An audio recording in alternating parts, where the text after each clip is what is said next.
All right. What role do I think that the state should have in the education system? Education reform. Well, I think it should have a pretty big role, but I think it's more of a mediator role for most respects. I think that reform is going to come from multiple locations. I think every district has to be involved, and you have to get the districts together, and that's where the state, I think, should come in. Is they should be, like I said, the mediator who basically takes all the ideas together and works it together and see what everybody around the state thinks needs to be done to reform education, not just give a mandate, hand it down and say, here's how it's going to get done, because you know you're going to get 40 billion different questions and it's going to be done different ways anyways. So why not get the people in the trenches, if you want to call it, that actually know what's going on at their levels, because every school district is going to be a little different too as to what problems are really there. They all experience different things based on their different dynamics. So the state can't just mandate something. They actually have to, like I said, we need to be the mediator and then fund it in a way that's equitable across the state. Which way? I think something probably really radical would be get rid of all your mandates. It's always been amazing to me that, you know, I happen to think that, I look at all of you here, there's plenty of care, concern, and love for the kids and knowledge about what they need. I mean, especially in the area of K-12 education. So we've compartmentalized. We've said this for this, and every one of them puts you into a lot of time having to keep track of all those things, divvy them up, a lot of paperwork, a lot of that, which takes away from your ability to use those dollars for the entire student. And so getting back to true local control, untying all of those things and being able to let you and trust you on the local level to work more closely just amongst yourselves and get rid of some of that. And I know those were some good intentions and even some good ideas, but I think what I've seen more for the most part is just tie you up into a lot of paperwork and giving an attitude that we can't trust you to really know what's good for your own kids or your parents or work with you yourselves. So I think untying all of the mandates. I mean, that little 2% staff development is just one of so many that you have, and that's probably. And then the rest of it, I think, I see what I see in your presentations and the innovations that you have right here. I mean, if we untie your hands from some of that, I think you can yourself be very innovative if you're not bogged down with somebody else dictating to you. And I'm in agreement with my opposition here from the Republican Party. You see, I go cross-eyes here. We are. You know, it's local control. I am a firm believer in local control. I always have been. And again, I'll refer back, you know, because of my 25-plus years in the military. When I was a company commander, don't tell me how to train or what to train my troops on. I know the weaknesses and the strengths of my company. Don't tell me what I have to train on. Give me the standards, what they have to be at, and then support me with the equipment and the training I need in the training sites to get my soldiers to the standard established by the Army. Allow me to get there. Don't tell me on one weekend what I have to do. That's my level. That's myself, my senior NCOs, my junior NCOs, and my young people to tell me what do they need training on. Is it demolition? Is it bridge building? I don't know. You tell me. I know my unit. And that's what's happening right now. Federal and state mandates too much down to the school districts. And we know what our strengths and weaknesses are. Now, I believe allowing teachers the time to teach again. I argued a long time ago on the school board for St. Francis. Let's put a letter out saying we oppose No Child Left Behind. Oh, no, we can't do that. They may cut our funding. No, just write the letter. Tell them this is stupid. You're never going to have 100% of all your people passing all these tests. Let's just tell them it's dumb. Oh, no, Mike, we can't do that. That won't look good for us. Well, why not? Because we never do it that way. Well, break the rule. I break rules all the time. Ask my wife. She'll tell you. This guy breaks the rules all the time. And she says, I never get busted for it. And I do. But that's what you have to do. You got to break the rule once in a while. You know, beg for forgiveness. Don't ask for permission. And you're okay out there. So I truly, what was the question anyway, right? But no, truly, I'm rambling. So, Paul, you take over. It's local control. You run it. I trust you. If you don't do it, we have the standard. We're going to come down and we're going to do our look into it, the education system. And you're not meeting it, we're going to know that. Graduation rates, it's going to show up. The test scores, look at the test scores up here. You're above state level. So we're doing a good job. Go ahead, Paul. How do I follow that? Okay, the state has to set the framework. They really do, and that's what they need to set. They have to set a framework. But you know, within the school district, the school districts throughout the state, we have a set of superintendents. They get together a couple times during the year at their meetings. We have administrators. I know my dad went up to Breezy Point every single June for the principals conferences up there. And then we have a thing called MEA and a teachers union that gets together. And that's where we have to set our policies. These three groups have to get together and say, okay, this is the framework that we want to work inside. We really do have to get rid of a lot of these mandates, and I absolutely despise No Child Left Behind. Does everybody in here know how much Texas spent last year administering No Child Left Behind? $500 million. $500 million. There are 3 companies in this country that are authorized to write the tests, write the pamphlets, and they're making billions of dollars in profits. No Child Left Behind needs to go away, and it needs to go away now. Governor Dayton did a wonderful thing when he got a waiver for the state to get rid of it.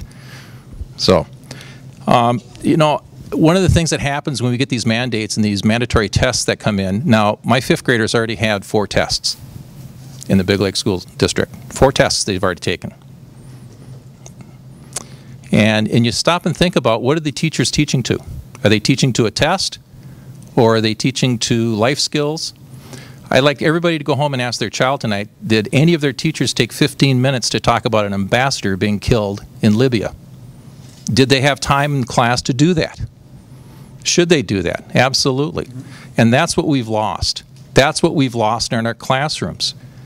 We need to get back to the business of teaching, and we need to get away from teaching to tests.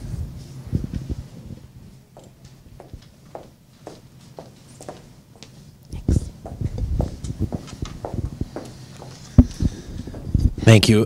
This is a really interesting question, and it reminds me of a conversation that I often like to bring up about how much of what we talk about is about the times and how much is about, you know, and what I mean by that is, wouldn't it be fantastic if the state brought in 20% more revenue every year and we could just increase spending on K-12 education by 20% every year, and everybody would get all the money they needed? And the problem is, nobody would ever look at the reforms if that was the case.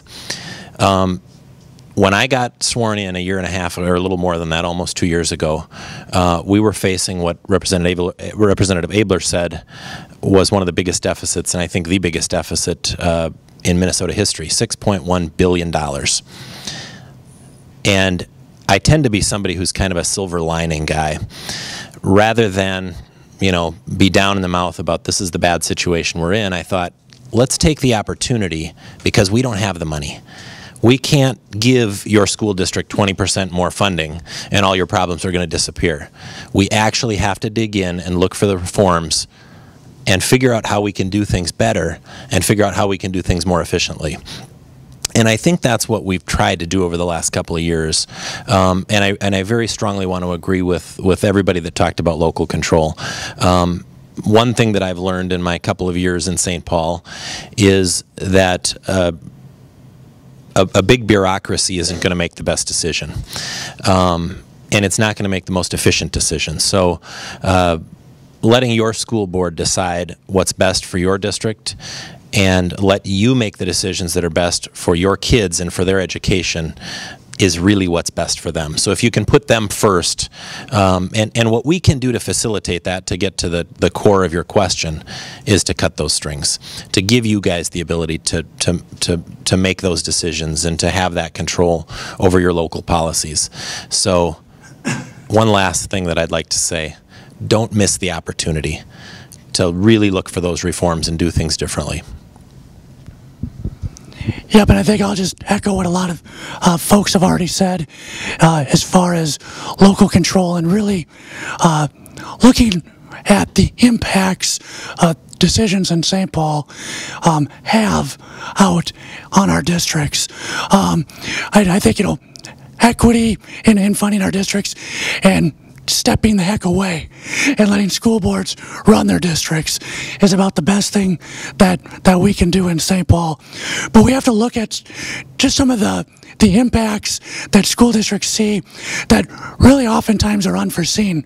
Right now, at the local level, the city of Elk River is dealing with new regulations pending from the MPCA on stormwater and surface water management. Most local communities are being forced to do a surface water management fee based on impervious surface, that you're levied a fee based on how many square feet of impervious surface you have in order to afford these mandates coming down. The crazy thing is, they were really good because they were a consultant, so they were really good. They came in and said, well, you spend $50,000 on your surface water management now. Once these regulations come into effect, you'll need to spend around $750,000. But the great thing is, you don't have to raise taxes. You institute this stormwater fee. And they had it all broken down. And I said, so this isn't a property tax? They said, no. I said, well, what about the school district? Are they exempted from this fee? Oh, no. The school district, however, would pay a little over $150,000 towards you to help recoup that fee for this excess. So we're robbing Peter to pay Paul, and it's decisions that are being made without realizing the ramifications. That's the craziness that we have to stop and really focus on.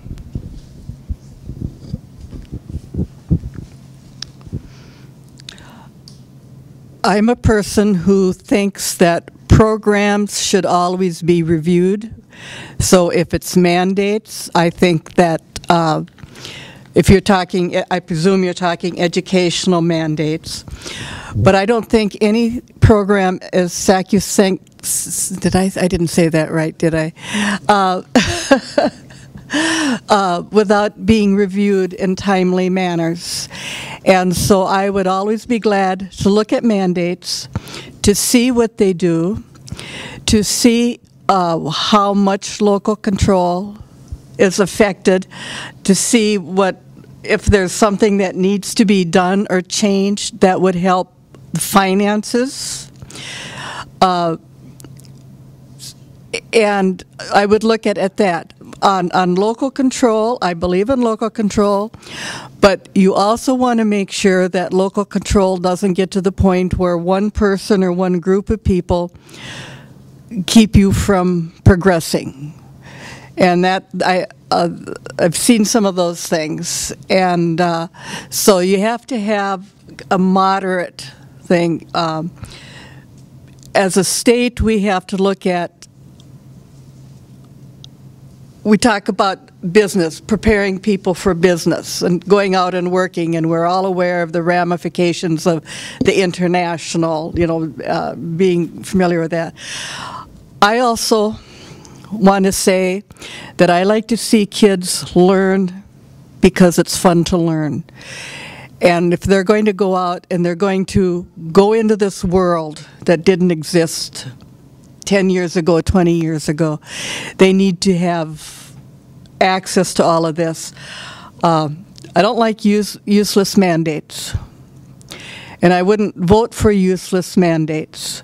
And I would be glad to review anything and work with the local board of education and the local educators to see what there is that hampers education that can be done locally as well as possible. And if it means getting rid of some, then work to get rid of some.